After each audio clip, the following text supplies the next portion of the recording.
Welcome, everyone, to another episode of Just Saying Football with Jack and Sean. I'm your host, Sean Gannon, alongside my partner, Jack McNicholas. We're here to bring you news, notes, weekly updates, and game analysis of your favorite teams from around the league.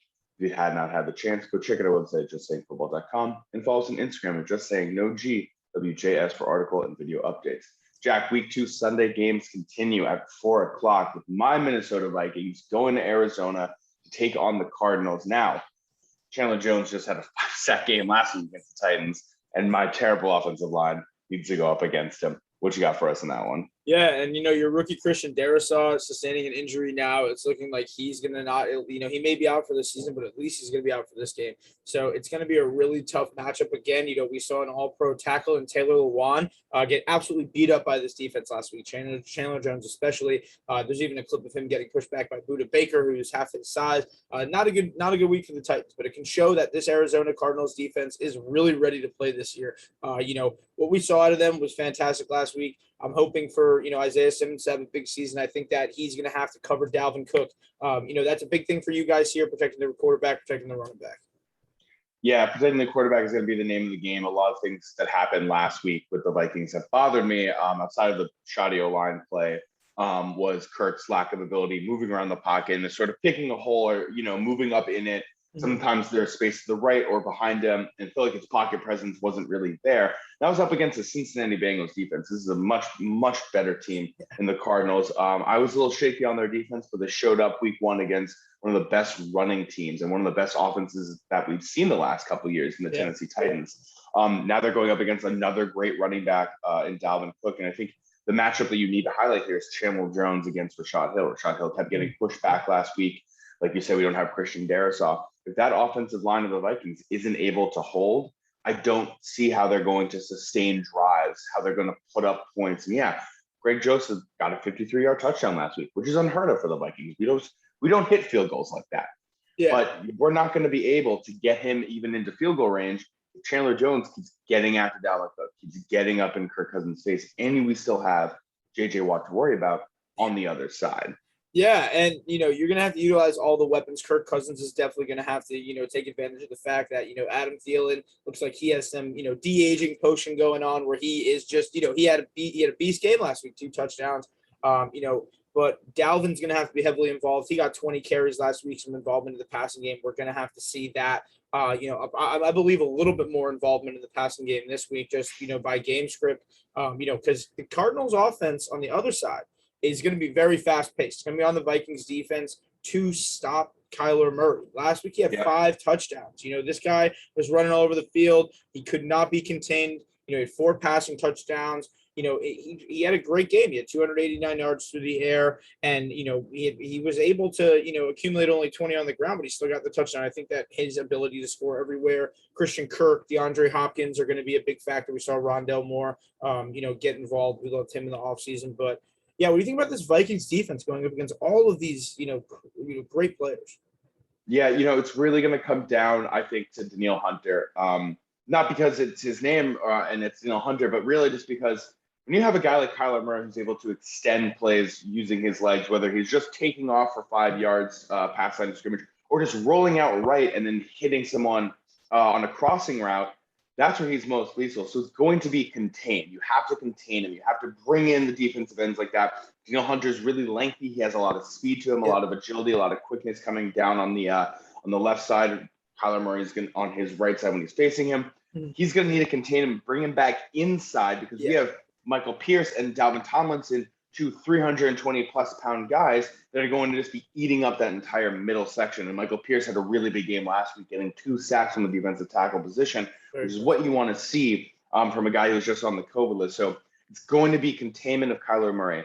All this being said, it's a Patrick Peterson reunion. Just have to mention that. He's playing his former team in week 2. That's going to be fun.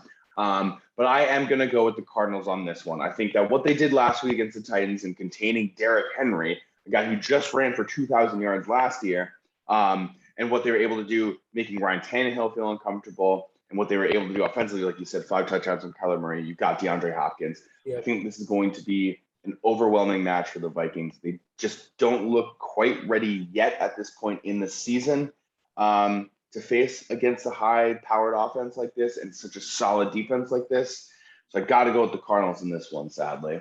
Yeah, I'm going to agree. I think that the Cardinals' offense and defense both look balanced enough this year to compete in one of the most competitive divisions in the NFC. So I believe that an NFC team like the Vikings that is really starting to kind of get back to where they were last year, but slower. I think that it's definitely the Cardinals game at home. What do you think Yeah. about this next game though? The champs, Tampa Bay, they got the win last week against the Falcons, who did not get the win last week. No, it's so funny. Right before we decided to film this, one of the pictures that came up on my Instagram feed was the one of just Matt Ryan like laying on the ground while all the Eagles players are around him.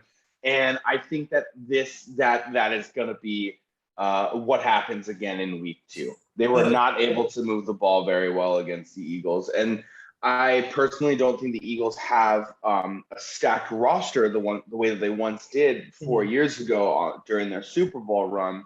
I think that they have some holes, and they were all over Matt Ryan. The offense of the Falcons looked lost. Their defense looked lost. It wasn't a good first game for them. Now they're playing Tampa Bay. It's their first road game of the season. Tom Brady says he's going to play until 50, just threw 379 yards and 3 touchdowns. Antonio Brown looks like he's still with the Steelers right now with the way he's playing. I expect Mike Evans to be more involved. Chris Godwin had a monster game. Gronk looked like it was 2014 all over again. This is just not the week 2 matchup you want if you're the Falcons. Right off the bat, I'm just going to lock in the Buccaneers on this one. For sure. Yeah. And, like you mentioned, just all those things you just mentioned are all an advantage of Tampa Bay. They're all complete reasons why you think Atlanta is not going to be able to win this game. I don't agree with that either. I think they have so much to figure out about the identity of this offense. We saw them, last week we saw Philly going out there slinging it. They had such a great defensive performance against Matt Ryan. And, he had to take 3 huge sacks last week. Mike Davis, 15 for 49 on the ground is not going to get it done for a team that is looking to have a high pace offense. It's not going to, really get what they need done. And, Calvin Ridley only 5 for 50, 5 for 51 on 8 targets does not, give me the confidence that, this is going to be an easier matchup. Matt Ryan is going to have less time to throw. This entire defense is stacked with players that can go and attack him and destroy this game plan. The Falcons are really in rebuild mode. They're the one team in this division where we really don't know what they're going to look like for the rest of the season, but they don't have such a positive outlook. So I am going, straight up like you, going right with Tampa. Yeah, got to go with the reigning champs. Moving on, Tennessee Titans going to Seattle to take on the Seahawks. Got for us now, and that's an interesting one. Yeah, I know, man. What's really interesting too is Russell Wilson last week. He just did the best, impression of the best quarterback of the week you could have. Literally 4 touchdowns, no picks, 254, 18 for 23. He only needed 23 passes to get 4 touchdowns. Very, very impressive. We were able to see kind of everybody get involved. On their team. I'm very excited to see, if Tyler Lockett can maintain this, this just pace he's on. 4 for 102 last week. DK Metcalf 4 for 60 and 1. I really do like, this passing offense as everyone does. I think Chris Carson really stepped up, and I honestly think they're going to get the win. Tennessee has a lot to figure out. We thought that they were going to be one style team. We thought Tannehill, Tannehill was, my sleeper fantasy bench guy. Make sure that you have him, but it's tough because now this offense does not look the same. Julio Jones does not look the same. I feel like this is going to have to rely on both teams' run games and both of their passing threats. And I'm honestly trusting Carson and those receivers more than I'm trusting Henry with Julio and AJ just for this matchup. No, I absolutely agree. We mentioned it last week in last week's video. Russell Wilson, the first, 4 to 6 weeks of the season, always electric, always starts out super hot. Not to say that he simmers off completely towards the end of the season. He still has consistent good play, but puts up numbers these first couple of weeks. And I got to highlight Tyler Lockett here, man. Yeah. That catch that he had against the Colts, where the ball came perfectly into the breadbasket and straight over his head. Yeah, look, I've played catch with friends, right? And I've caught a ball like that. It's so difficult when you're just having a fun time with friends to catch a ball like that because it requires so much concentration, so much core muscle, so much work to get that ball right there and to actually catch it. I can only imagine what it's like when you're actually about to score a real touchdown. you're an NFL player, and you have fans for the first time in forever. There's all these extra things that added to that moment that made that catch so much more difficult and so much more entertaining to see and to watch happen, that I have to go with the Seahawks in this one. Like it felt like if this was maybe last year, you might have gone Tennessee because they had Jonnu Smith, they had AJ Brown, they had these guys, and they were able to run well effectively. But last week's showing from the Titans really got me worried. It looked like they didn't know what they were doing. It looked like all the losses and the pieces they had that went missing in the offseason really affected them. And I don't like that. I will trust the Seahawks and what they can do. I'll lock in the Seahawks now at home. And I believe that their offense can pass efficiently and effectively against this Titans defense. I don't know what to make of Henry right now. For the first time ever, I have him in a fantasy league. Okay, man. I was super excited last week to get to start him. They couldn't even score a touchdown when they were within 3 yards. They couldn't even punch him in. And it was the weirdest thing. The change for me is Arthur Smith going to the Falcons. We're talking about how the Falcons don't have a high-paced offense because of their lack of run game with Mike Davis. Mm-hmm. You see now with the strength of this run game, the new offensive coordinator for the Titans. It's a tough situation to be in. You have so much change, like you said, no more Jonnu Smith. And, that adds to the run game as well. Jonnu Smith was there to make sure that they, had this extra blocker there for Derrick Henry. And I don't see this being an Arthur Smith big play action offense, everything that made them successful. So, very nervous for the Titans for the rest of the season. Not to freak out, but if they look like this continuous weeks, it's tough to trust their players in fantasy with the scheme of the offense. So Seattle for me as well. The Titans just need to find their identity again. Like you said, when Arthur Smith left, it seemed like their offensive identity left with him. So you need to recapture that. We all know you got to give Derrick Henry the ball. So you got to find ways to get him into open space like that, and utilize the play action pass. Ryan Tannehill, the last 2 seasons with the Titans, absolutely lethal when he's doing the play action pass. Get him back into that momentum. Find your offensive identity. They're in the AFC South. It's definitely a winnable division. Really only Colts they need to worry about. So they got to get it right. Moving on, Dallas Cowboys taking on the Chargers. Dude, I think this is probably going to be the highest scoring game of the weekend. Both of these guys can easily put up 5 touchdowns against one another. I don't know what the over under on this game is, but I feel like it has to be hovering around like 63 or 64 points. And I would still go with the over on that one. Yeah, right now it's looking like, the over under right now, it's 54 for this game. This is going to be a very 54. High scoring game. That's it.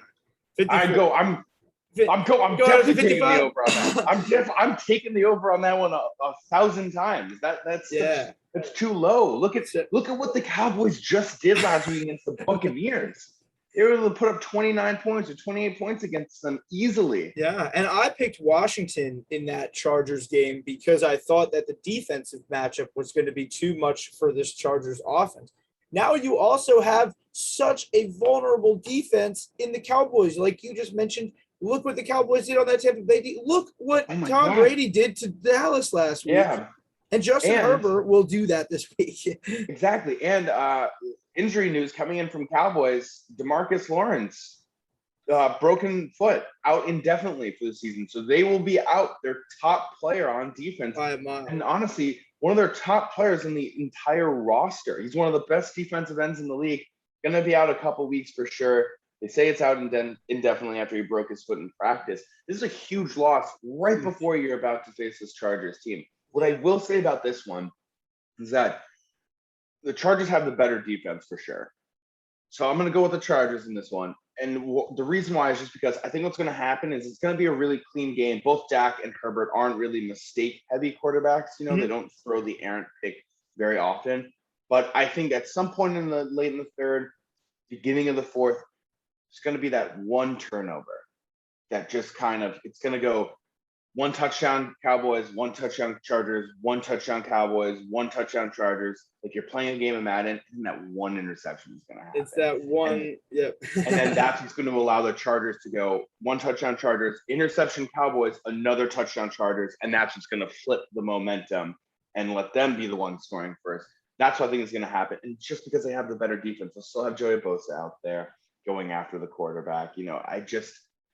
I like the Cowboys offense. There's a lot of fun to watch. I want to see more from Zeke. This is a much more friendly matchup. Feed him the ball at least 20 times for sure. Don't have Dak dropping back 51 times if you don't have to in this game. Yeah. But I think it's really just going to come down to that one interception, that one fumble, and it's going to be to the benefit of the Chargers. Yeah, and honestly, I'd have to disagree here. I'm going to go with Dallas shockingly on this game.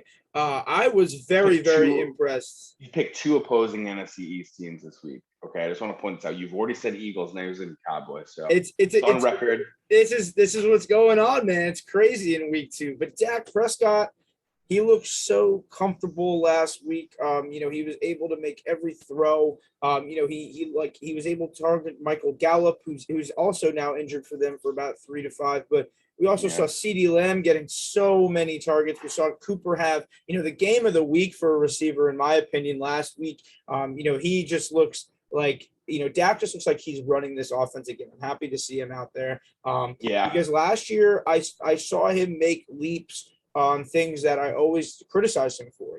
There were certain, deep throw things that I had issues with, but now he looks like he's cleaned everything up. He's got a good arm. He's got, this offense figured out. Him and Mike McCarthy are working well together. And Zeke, as you mentioned, only 11 carries last week. Not what you want to see from Zeke. He was heavily involved in the pass protection game because of that huge, blitz sent over from Tampa Bay. But, what the funny thing is I really do like Dallas's offense in this. I don't think that they would, make that turnover that you're speaking of. I think that that's the determination in my game here is I think that Dak plays clean enough in this game that Zeke has a good enough advantage on this defense, to get his 20, 25 carries and get this ball rolling. That will help their play action. That'll help CD and Amari get open. I think that they're going to have a really high pace offense again. That's what they were on pace for last year. And I'm going with them again. Crazy stuff. Right. And yeah. Everyone heard it here. He's going the Cowboys again. One thing I do want to say about Dak, by the way, I'm super happy he's come back. Is healthy and has continued his tear. It's really funny. You and I were huge fans of him way back in his Mississippi State days. I remember you and I talking about him and how if he gets an opportunity, we were expecting it to be, more like year 2, year 3. But Tony Romo gets the injury. He's all of a sudden forced into it. 13-3 in the playoff run. That was so magical. But we have been huge fans of Dak. Congrats on getting healthy and showing up. Yeah, and you're right. It's just even though he's a division rival, he's just such a good guy. He's such a good quarterback. He's such a hard worker. You got to respect him. Good man. And he plays football like the best of them. So I expect that. Justin Herbert. I want to see him clean up some mistakes from last week. I'd love to see Keenan Allen, Austin Eckler, Mike Williams. Obviously have a big game. Big fans of those guys. But I do think that after the 0-1, Dallas is putting their foot on the gas and they're ready to take it on this week. Yeah, absolutely. All right, moving on. Sunday Night Football. This is a great one. This one is always fun. You got the Kansas City Chiefs heading to Baltimore, taking on the Ravens. Lamar still has yet to beat Patrick Mahomes. Now, we mentioned it last week. You got the 3 injuries to the running backs, all these problems. Now, a little bit more injury news for the Ravens. Derek Wolfe is going to be out this game again. We have some questionable players like Marlon Humphrey, Jimmy Smith, Devin Duvernay, and then the biggest one who might not be making it and suiting up on Sunday night is Ronnie Stanley, the all-pro left tackle for the Ravens. He has an ankle injury. He did not practice at all this week. You never know what's going to happen. Chiefs coming off a really impressive first win, and they were down 12 at the end of the first half, made a comeback. Patrick Mahomes even admitted some of the times the meme of "fuck it, Tariq got to be down there somewhere" is real. Yeah, and that's going to be the big determination here is if they have a passing game the way they did last week with Hill having over 100 yards, a touchdown, one of them being a 75-yard huge touchdown. Kelsey having 2 touchdowns, getting involved. Patrick Mahomes looked very comfortable last week. There's no Super Bowl hangover for this team. The Ravens, they looked great last week, but they had some issues in that game that really cost them that game. That was a very tight game on Monday night. And, it was against the Raiders. We've seen Schema win against this Chiefs team before, but I don't think this is the same Chiefs team. I think this offensive line of the Chiefs played incredibly well against that, Cleveland defensive line, which is going to be a problem this year. And I just like it. I like Kansas City too much for this matchup, but it's really on those injuries that you mentioned. No, the injuries are what's getting me worried. That Marcus Peters injury, we saw them give up 435 passing yards to the Raiders.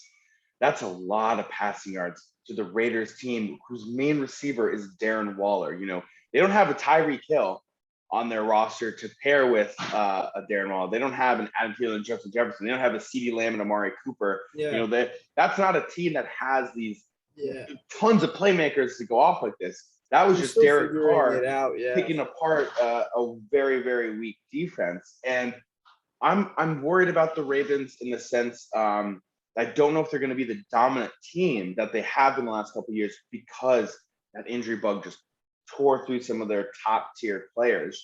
Now you're facing the Chiefs coming off this great win. They always seem to beat the Ravens.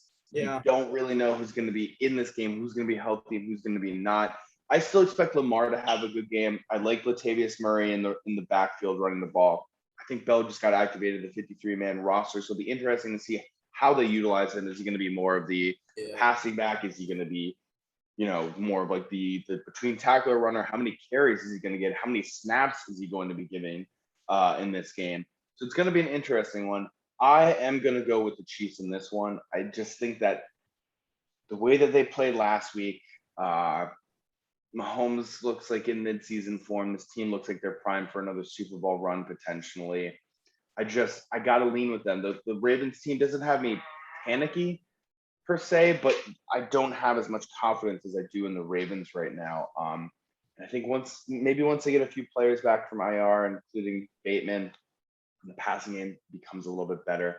Maybe that will change, but right now, I'm a little shaky on them for the long term of the season. It's such a tough matchup because, like you said, Jimmy Smith and Marlon Humphrey may be out. And when they already have Marcus Peters out for the whole season, that shutdown secondary is now, thin. And if Kansas City's best chance to beat you every week is their vertical passing offense, and the fact that they can move the ball so far downfield during every play, it's just tough. It's tough for me to pick the Ravens in this one. I like this Ravens team this year, but their division is so tough right now.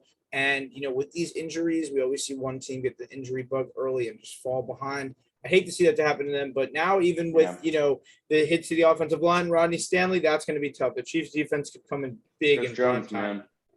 Chris Jones, one of the most underrated defensive linemen in the entire league. Not a lot of people put respect on his name, and this might be one of those weekends where he says, put some respect on my name. Put some respect.